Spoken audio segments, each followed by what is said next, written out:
Mais uma vez, olhamos a segunda carta de Pedro. No capítulo 3, como vimos semana passada, sendo que vamos fechar o capítulo dando uma recordada em alguns momentos aqui do nosso texto. Ou um pouquinho também do contexto. Pedro está no finalzinho da sua vida física, escrevendo então suas últimas palavras à igreja. Ele tem uma enorme preocupação. Ele não quer tantas coisas, tantas doutrinas, seríssimas, importantíssimas, que envolvem a salvação, perdão de pecados, eternidade. Sobre a eternidade ele falou bem, porque ele faz questão, ele dá a ênfase forte no fato de que os crentes precisam, não podem se esquecer de que para o Senhor um dia é como 1000 anos e 1000 anos como um dia. Que a volta do Senhor Jesus é iminente e os crentes precisam se preparar para isso. Verso 10 diz que o dia do Senhor, porém, virá como um ladrão, os céus desaparecerão como um grande estrondo, os elementos serão desfeitos pelo calor e a terra e tudo o que nela há será desnudado. Ele fala sobre o juízo do dia do Senhor, mas não deixa de falar sobre a graça do dia de Deus, no verso 13, dizendo que, melhor, no verso 11, dizendo que tudo isto será assim desfeito. Que tipo de pessoa é necessário que você seja para poder ter parte nesse dia? E falamos bastante sobre isso, ou o suficiente sobre isso na semana passada. E ele termina o verso 11 dizendo: vivam de maneira santa e piedosa, e no comecinho do verso 12, esperando o dia de Deus, que é o dia do nosso encontro com Cristo nos ares, onde o juízo de Deus estará cumprido e os santos estarão com ele em glória. Obrigado, Paulo. E no verso 13, temos lá um todavia. Essas expressões, esses conectivos, nos fazem olhar o contexto anterior, ligando ao contexto posterior, como uma dobradiça do texto, como se tivessem ali lanternas jogando luz, nos fazendo não deixar de ver o que já foi dito, mas jogando luz, ligando com o contexto posterior. E ele então, depois de dizer, todavia, de acordo com a sua promessa, esperamos novos céus e nova terra onde habita a justiça. E mais aqui uma expressão conectiva, portanto, amados, no verso 14, é o texto que eu quero ler agora, até o verso 18. Portanto, amados, enquanto esperam estas coisas, empenhem-se para serem encontrados por ele em paz, imaculados e inculpáveis.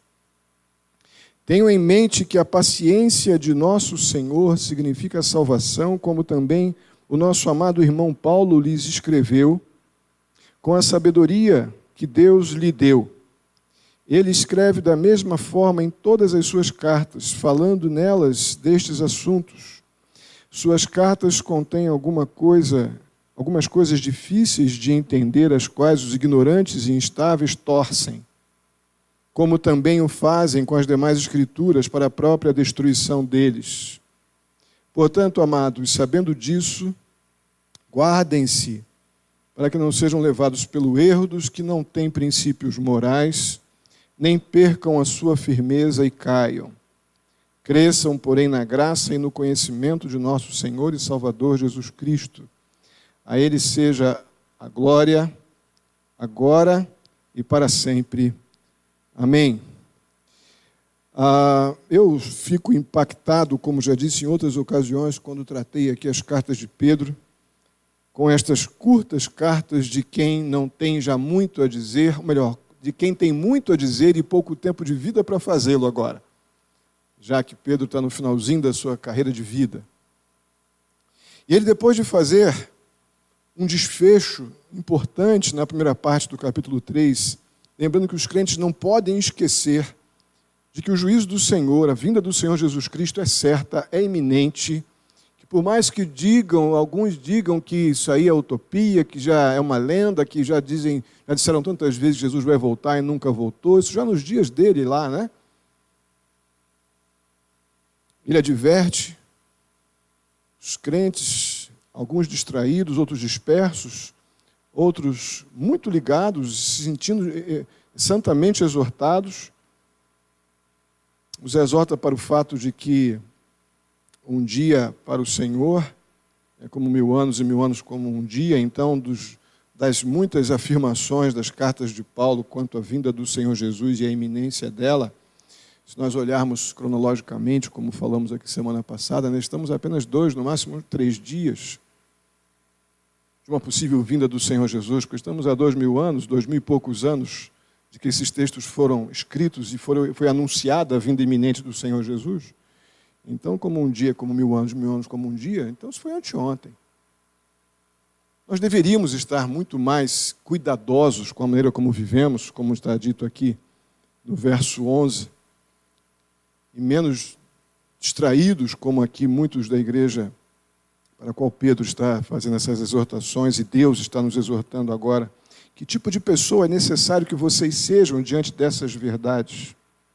Então vem o verso 14 dizendo: portanto, amados, enquanto esperam estas coisas, e aqui parte do princípio que Pedro está falando para pessoas que têm a expectativa da vinda do Senhor Jesus, enquanto esperam, então é para aqueles que esperam, para aqueles que estão esperando, que não estão vivendo a vida cristã oportunisticamente, mas como crentes que aguardam a vinda do Senhor Jesus. Para estes, a ordem é: empenhem-se.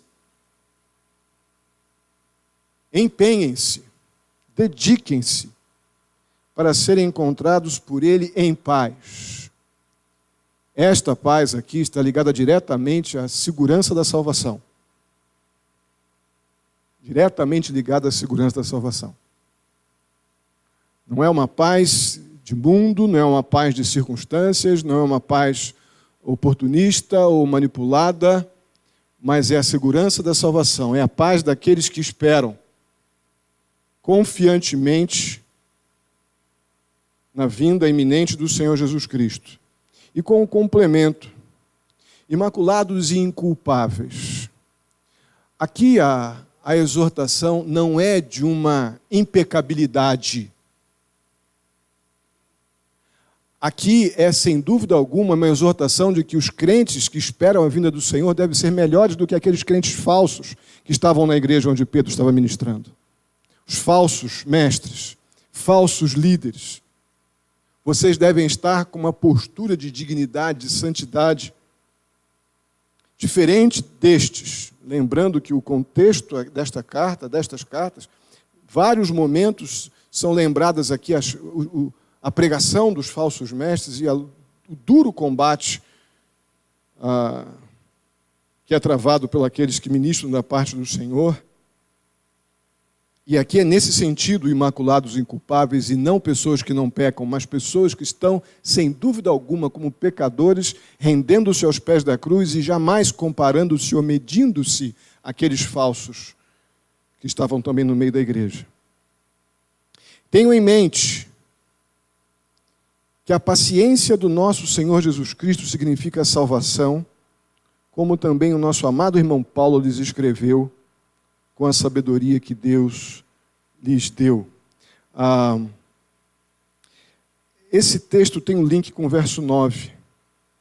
O Senhor não demora em cumprir a sua promessa, como alguns julgam, e dando com a ideia de esperar com paciência. Pelo contrário, ou ao contrário, Ele é paciente com vocês exatamente porque espera que ainda pessoas sejam salvas. Então aqui tenham em mente que a paciência de nosso Senhor Jesus Cristo significa salvação. É a paciência salvadora, é a paciência com o objetivo de salvar, não é com a paciência com o objetivo de procrastinar sua vinda. Deus não está procrastinando, adiando sem propósito. É com o objetivo salvador. E aqui é feita uma reflexão, uma menção ao apóstolo Paulo, que neste momento aqui já havia morrido. E Pedro tinha seguramente os escritos do apóstolo Paulo, e conhecedor daquilo que Paulo já vinha escrevendo à igreja, de todos os fundamentos doutrinários, fundamentais ou básicos para a igreja. Ele fala da sabedoria com que ele escreveu as coisas que Deus lhe deu, lhe iluminou, lhe capacitou a escrever. E o verso 16 diz: ele escreve da mesma forma em todas as suas cartas. E aí vem mais uma vez aquela aquelas expressões de, eu já falei para vocês, mas vou dizer novamente, fala aos Coríntios, fala aos Filipenses, fala aos Colossenses. Pedro fala também usando essa linguagem paulina, não é? De continuar batendo na tecla. O fato de se pregar verdades bíblicas hoje não de forma alguma nos incapacita ou pode nos desmotivar a permanecer nela até que aprendamos. Continuar insistindo em verdades espirituais fundamentais, que talvez o fato de conhecer intelectualmente não significa que elas já se tornaram verdades práticas em nossa vida. Então ele escreve da mesma forma em todas as suas cartas, falando nelas destes assuntos que envolvem aqui, objetivamente, dentro do contexto do capítulo, a vinda do Senhor Jesus Cristo. Suas cartas contêm algumas coisas difíceis de entender, as quais os ignorantes e instáveis são esses que estão infiltrados dentro da igreja. São esses que o apóstolo Paulo, na segunda carta que nós estamos comentando de domingo, dentro da igreja, tem desviado muitos. Eles também estavam na igreja de Corinto. E Paulo não economiza adjetivos para eles, ignorantes e instáveis. Torcem, como também o fazem com as demais escrituras, não somente os escritos de Paulo, mas torcem a palavra de Deus. Isso, sem dúvida alguma, para a própria destruição deles. Então já vemos da parte de Deus a certeza de juízo para aqueles que deformam as escrituras. E aí vem mais um portanto. Portanto, amados, sabendo disso, guardem-se para que não sejam levados pelo erro dos que não têm princípios morais, nem percam a sua firmeza e caiam. Eu tenho um grande temor diante de afirmações do tipo cuidado. Eu costumo dizer que a palavra cuidado em grego é cuidado, né? Guardem-se, tomem cuidado, vigiem. Para quê? Para não serem levados pelo erro dos que não têm princípios morais, nem percam a sua firmeza e caiam. Nós não estamos lidando na igreja contemporânea com realidades dos dias de hoje.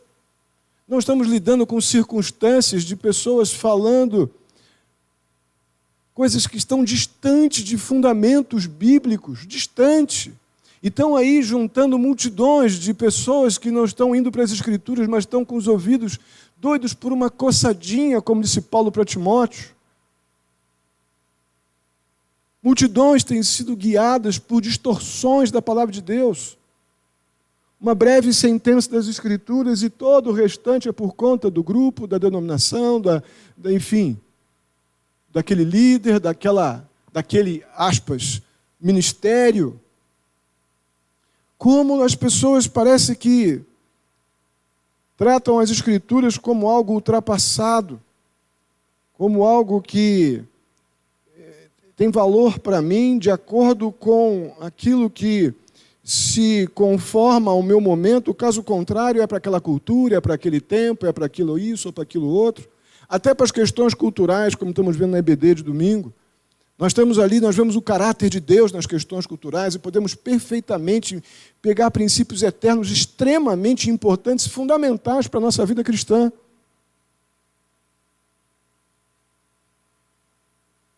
Então nós estamos lidando, esse verso 17, ele tem um poder de ontem, hoje e sempre muito grande. Até a vida do Senhor Jesus Cristo, essa exortação, ela é extremamente oportuna. Cuidado, guardem-se. Guardem-se literalmente, proteja o seu coração, proteja a sua mente, para que vocês não sejam levados pelo erro daqueles que não têm princípios morais.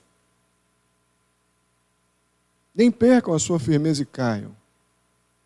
Percebam que o apóstolo Paulo está falando, o apóstolo Pedro, ele não está falando para fora da igreja. Ele está falando para tensões que existem dentro da igreja. Isso é de arrepiar, isso é de assustar. E aí qual o contraponto do verso 17? O verso 18. Como então eu me guardo para não ser levado pelo erro dos que não têm princípios morais? Cresçam na graça e no conhecimento. Então não é ideia humana termos disciplina de vida devocional, estudo sistemático das Escrituras. Não é uma invenção de igreja, é uma ordem bíblica. A única maneira de não sermos envolvidos pelos encantos de uma fala suave, bem arrumada,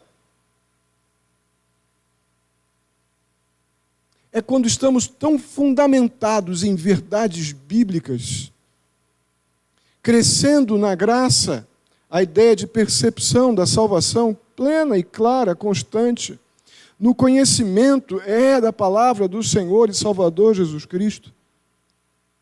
Então, com esse relacionamento com Deus, uma percepção clara de quem eu sou, de quem Deus é, isso me coloca rendido, então, diante da sua palavra e totalmente carente dela, para que eu possa, então, viver como é dito aqui no começo. Vocês que esperam, não tem como eu esperar a vinda do Senhor se a minha mente e meu coração não está cheio de Deus. Quanto mais eu tenho do Senhor e da sua palavra, mais eu espero a sua vinda. Quanto menos eu tenho da palavra de Deus, mais relacionamento, mais paquera, a expressão não é essa, aquela coisa, amizade colorida, o crente tem com o mundo. Dá umas bitoquinhas no mundo, uns beijinhos atrás da parede, depois vem para a igreja. Quanto menos conhecimento de Deus e quanto menos eu cresço na graça, na percepção da grandeza da minha salvação, mais facilidades, mais caminhos eu encontro para dar umas beijoquinhas com o mundo atrás dos postes e dos muros, e depois eu corro para a igreja, porque lá o lugar de crente está, né? E ali, com o coração fragilizado por pouco conhecimento de Deus, eu sou facilmente seduzido por uma conversa bem arrumada, de morais.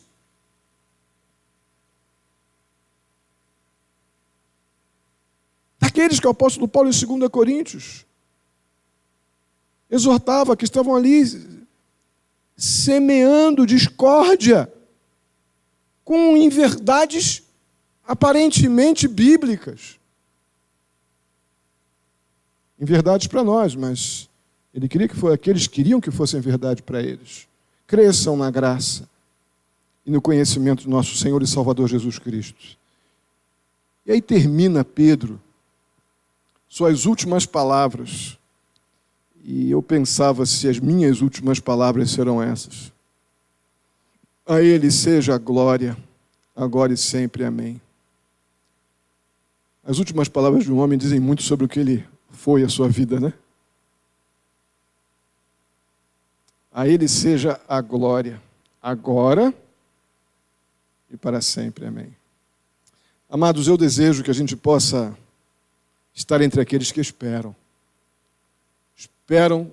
confiadamente, entusiasticamente, essa vinda do Senhor em glória, o dia de Deus, porque o dia do Senhor virá, e o dia do Senhor é juízo. Juízo para aqueles que ouviram e não creram, para aqueles que ouviram e se passaram por aqueles que creram, aqueles que ouviram e creram, mas se deixaram desviar, esses eu acho que estão entre aqueles que falamos na mensagem do domingo passado, em 2 Coríntios capítulo 7, finalzinho. Depois de exortados pela severa carta de Paulo, que Deus nem permitiu que aquela carta fosse encontrada nas Escrituras, mas Deus permitiu que chegasse e fosse lida pelos coríntios.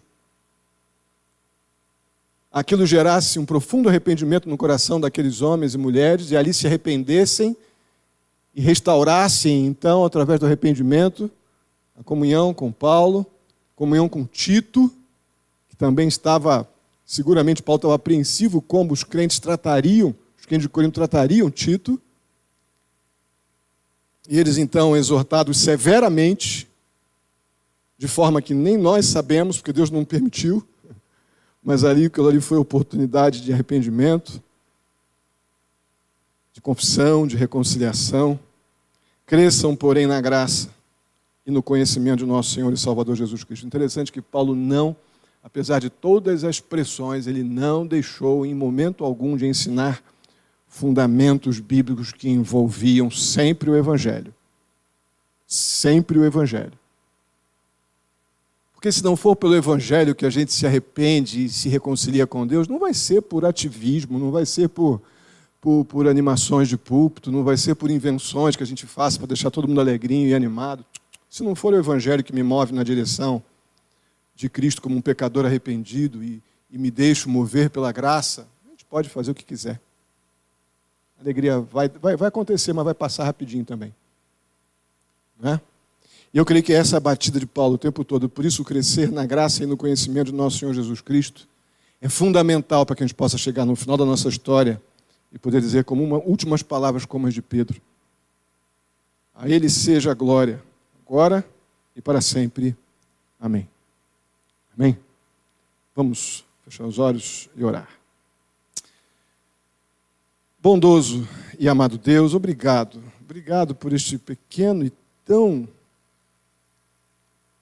influente, tão marcante texto, ó Pai. Quando penso nas últimas palavras de um homem como Pedro, ó Deus, que temor.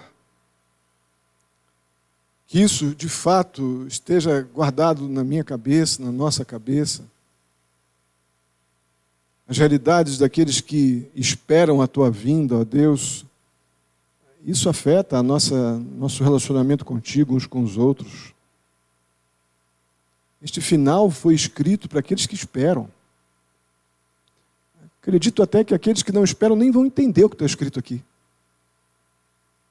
Mas é para aqueles que esperam, confiadamente, desejam, aguardam. Nos ajuda a guardar nosso coração, Pai, estando cada um de nós cheios do Senhor, repletos, alegres com a graça salvadora e cheios do conhecimento do nosso Senhor e Salvador Jesus Cristo.